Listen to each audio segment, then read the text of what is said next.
हाँ जी, नमस्कार, राम राम सभी को। एक बार फिर से आप सभी का स्वागत है हमारे एक और वीडियो में। तो आज मैं लेके आ चुका हूँ आप सभी के लिए एक और वीडियो, जिसमें हम आपके साथ शेयर करेंगे डबल ए ट्रिपल सी की काउंसलिंग के बारे में। ऐसे मैं कोई एजुकेटर काउंसलर तो नहीं हूँ, बस एक स्टूडेंट हूँ, लेकिन जिस प्रोसेस से मैं गुज़रा हूँ वही प्रोसेस आप सभी के साथ मैं शेयर करना चाहूँगा कि कैसे मैंने काउंसलिंग करवाई थी और कैसे आपको करवानी है। तो सबसे पहले शुरू करते हैं।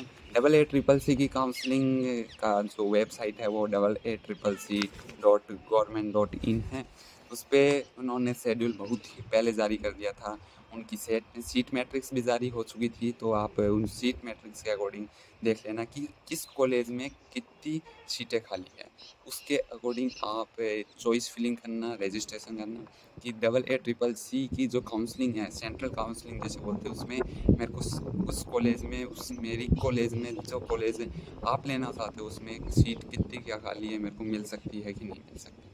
सेकंड बात करते हैं इसकी जो शेड्यूल जारी हुआ था, उसमें सीट मैट्रिक्स आप सभी ने देखी। बाद में 28 अगस्त से 2 सितंबर तक इसकी चॉइस फिलिंग और रजिस्ट्रेशन, उसी के साथ रजिस्ट्रेशन जब आप कराओगे उसी के साथ इसका पेमेंट एक्सेप्ट होता है। तो वो सब कैरी ऑन है। ये 28 अगस्त से 2 सितंबर तक चालू है। और उसी के बाद आपके 3 और 4 को आपकी सीट अलॉटमेंट होती है। 3 और 4 सितंबर को मे भी 3 को भी कर सकते हैं, 4 को भी कर सकते हैं। इसका जो रिजल्ट है कि आपको कौन सी सीट कहाँ अलॉट हुई है, मतलब अलॉटमेंट लेटर, वो आपको 5 सितंबर को मिल जाएगा। फिर आपको जो कॉलेज अलॉट हुई है उसके अंदर जाके रिपोर्टिंग करानी पड़ेगी। तो वो आपका टाइम उन्होंने दिया है 6 से 11 सितंबर का। फिर अगर आपने उस कॉलेज में रिपोर्टिंग करा दी है या फिर आपने नहीं करवाई, जिन बच्चों ने करवाई है जैसे मैंने करवा दी, तो वो जो एनसीआईज में टीम है वो वेरीफाई करेगी कि आपकी सीट फिक्स हो चुकी है। तो वेरिफिकेशन का जो टाइम है वो 12 और 13 सितंबर है। अगर आप वेट करते हो कि मेरे को अपनी कॉलेज नहीं मिली जो मैं लेना चाहता था, जैसे BHU है, वो नहीं मिली मेरे को, तो उसके बाद आप सेकंड राउंड के लिए अप्लाई करोगे। तो सेकंड राउंड स्टार्ट होगा इनका 17 सितंबर से। तो उस पे हम बाद में वीडियो लेके आएंगे कि सेकंड राउंड में कितनी क्या कट ऑफ गई, कितनी फर्स्ट राउंड में कितनी क्या गई, तो उसके लिए हम बाद में देखेंगे। तो अब हम बात करते हैं कि double A triple C counselling करवानी चाहिए कि नहीं करवानी चाहिए। Double A triple C counselling में हर कॉलेज में 15% सीटें फिल होती है ऑल इंडिया कोटा से। देखो, मैं बात करूं तो स्टेट काउंसलिंग की जो कट ऑफ जाती है वो क्या जाती है, कम जाती है। किससे? ऑल इंडिया काउंसलिंग के कट ऑफ से। तो सबसे बेस्ट, तो अगर आपको अच्छी कॉलेज लेनी है जिनके हाई नंबर हैं, उनको मैं यही एडवाइस करूँगा कि आपको अपनी मन पसंदीदा कॉलेज लेनी है तो आप central counselling, all India counselling करवाइए। अगर आपके नंबर कम हैं तो आप स्टेट काउंसलिंग करवा के अपनी कॉलेज लीजिए। अब आप कहोगे कि कौन कौन से डॉक्यूमेंट्स चाहिए, यहाँ सब डिस्प्ले पे भी मैं शो करता रहूँगा। सबसे पहले ऑल इंडिया काउंसलिंग के डॉक्यूमेंट्स कौन कौन से रिक्वायर्ड है उनकी बात करते हैं। तो सबसे पहले नीट एडमिट कार्ड, सबसे पहले जो एडमिट कार्ड नीट के लिए आपने निकलवाया था वो होना चाहिए आपके पास। नीट का रिजल्ट कार्ड, जिसे हम स्कोर कार्ड बोलते हैं, वो भी होना चाहिए। 10th क्लास की मार्कशीट होनी चाहिए, जिसे बर्थ सर्टिफिकेट भी बोल देते हैं। 12th क्लास की मार्कशीट होनी चाहिए और date of birth certificate, 10th की मार्कशीट इंक्लूडेड हो गई यहाँ। सबसे मेन जो होना चाहिए वो सेंट्रल कास्ट सर्टिफिकेट होना चाहिए। ये है, आप याद रखना कि सेंट्रल कास्ट सर्टिफिकेट और स्टेट कास्ट सर्टिफिकेट अलग अलग होता है। जैसे बहुत सारी जो कास्ट है उनको सेंट्रल जनरल में इंक्लूड करती है और स्टेट ओबीसी में इंक्लूड करती है। ये बहुत लोगों के साथ होता है। तो कई कई जो बच्चे होते हैं, मेरे साथ भी हो चुका है, बहुत सारे बच्चों के साथ हो चुका है, वो क्या करते हैं, स्टेट का जो कास्ट सर्टिफिकेट है ना वो लगा देते हैं सेंट्रल में, तो उनका फॉर्म वैलिड नहीं होता। आपको सेंट्रल कास्ट सर्टिफिकेट चाहिए। अगर आपका नहीं बना हुआ तो जल्द ही बनवा लेना। सेंट्रल और भैया स्टेट कास्ट सर्टिफिकेट में बहुत बड़ा डिफरेंस है। तो आप ये नहीं कि सेंट्रल का स्टेट में लगा रहे हो, स्टेट की जब काउंसलिंग कराओगे तब आपको सिर्फ स्टेट का लगाना है, और सेंट्रल की काउंसलिंग करवा रहे हो तब डबल ए ट्रिपल सी में आपको सिर्फ सेंट्रल का लगाना है। फिर आपको एक फ़ोटो आईडी प्रूफ भी होना चाहिए, आधार कार्ड में भी, और फ़ोटो और सिग्नेचर जो कि आपके पास होंगे ही। तो ये सब होना चाहिए। अब आप कहोगे डोमिसाइल नहीं चाहिए, नहीं, मूल निवास डोमिसाइल जो होता है वो ऑल इंडिया में नहीं चाहिए होता है, आप स्टेट काउंसलिंग के लिए उसे पहले से बना के रख लें।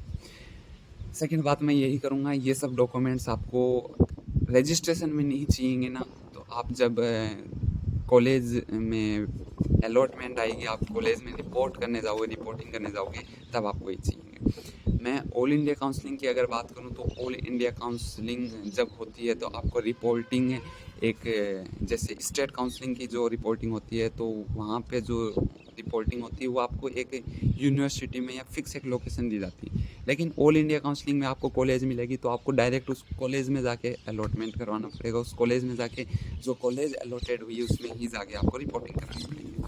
अब इसकी कट ऑफ की बात कर लेते हैं तो सब लोग अलग अलग कट ऑफ एक्सेप्टेड कर रहे हैं, तो जो एक्सेप्टेड कट ऑफ है वो तो रिजल्ट आने पे ही पता चलेगी, और जो रिजल्ट आएगा वो तो आप सभी को पता है कि 5 सितंबर को आएगा, तो उस दिन ही पता लगेगी कि कैसे क्या कट ऑफ है। बाकी मैं आप सभी को यही कहूँगा कि जिसके मार्क्स कम हैं वो स्टेट काउंसलिंग करवाना, जिसके मार्क्स बहुत अच्छी है और वो अच्छी कॉलेज लेना चाहता है AA CCC काउंसलिंग से, तो आप भैया स्टेट सेंट्रल काउंसलिंग बेझिझक होके करा लो। अदर स्टेट की काउंसलिंग होती है वो भी करवा लीजिए अगर आपको बहुत अच्छे नंबर। कट ऑफ की अगर बात करूँ तो कट ऑफ है मेल की ज़्यादा आती है, जो बॉयज़ स्टूडेंट होते हैं उनकी थोड़ी ज़्यादा आती है गर्ल्स स्टूडेंट से, क्योंकि गर्ल्स स्टूडेंट को एक और फ़ायदा मिलता है, वो क्या कर सकते हैं, बॉयज़ की जो सीट होती है वो भी ले सकते हैं, मतलब कुछ परसेंट तक। बाकी मैं बात करता हूँ थोड़ी बहुत कट ऑफ की, यहाँ स्क्रीन पे मैं डाल दूँगा ये। बाकी जर्नल की जो में भी जा सकती है वो 575-80 प्लस ही जाएगी, क्योंकि भैया इस बार कट ऑफ ये भी एक्सेप्ट कर रहे हैं कुछ लोग कि 600 प्लस जाइए, मतलब एक मिनिमम कि हम छोटा दिल करके ना बैठें, क्योंकि स्टेट काउंसलिंग भी हमारे लिए है, उसके अंदर कट ऑफ यही जाएगी।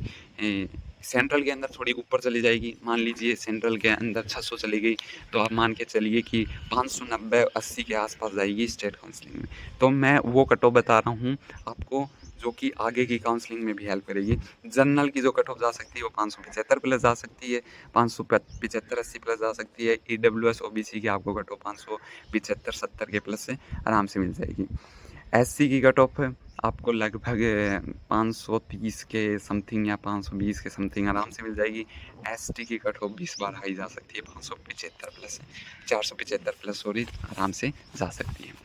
तो यही कहूँगा, AA CCC की काउंसलिंग स्टार्ट हो चुकी है। रजिस्ट्रेशन 28 के, मतलब आज 29 है जब ये वीडियो अपलोडेड हो रहा है, थोड़ा लेट हो गया मैं, तो आप जिन्होंने भी रजिस्ट्रेशन नहीं कराया वो रजिस्ट्रेशन करा लीजिए, एक बार शीट मैट्रिक्स ज़रूर देख लीजिए, अगर हो सकता है तो मैं लिंक दे दूँगा। AA CCC.government.in है, वहाँ पे उनका शेड्यूल जारी हो चुका है जिसमें शीट मैट्रिक्स सब कुछ है। सेकेंड राउंड कब से स्टार्ट है ये भी इन्होंने दे रखा है, उसके अंदर क्या क्या रहेगा, तो सेकेंड राउंड की हम बात करेंगे अगले वीडियो में। तो बस wish you all the best सभी को, जिन्होंने भी AA CCC की काउंसलिंग करवाई है, जो भी करवा रहे हैं, आई होप कि आपको अपनी पसंदीदा कॉलेज मिल जाए। बाकी मैं जिस कॉलेज में पढ़ता हूँ उसमें कितनी सीटें एनसीआईज टीम ने दी है, कहीं कम भी की है, कहीं भी ज़्यादा की है, तो वो सब जानने के लिए आप सब्सक्राइब कीजिए मेरे इस चैनल को। यहाँ पे आते रहेंगे आप सभी के साथ में डेली व्लॉग्स, तो उसमें हम बताते रहेंगे कि हमारी कॉलेज में क्या चल रहा है, क्या नहीं चल रहा, कि कैसे क्या होती है आयुर्वेदा कॉलेज, और आप भी फ्यूचर डॉक्टर्स बनोगे। तो wish you all the best, मिलते हैं आपको अगले काउंसलिंग वीडियो में। आप एक भाई की तरह इससे सलाह ले लेना। बाकी अगर आपको अच्छा लगे तो लाइक करना, कमेंट करना, share, subscribe. Thank you so much.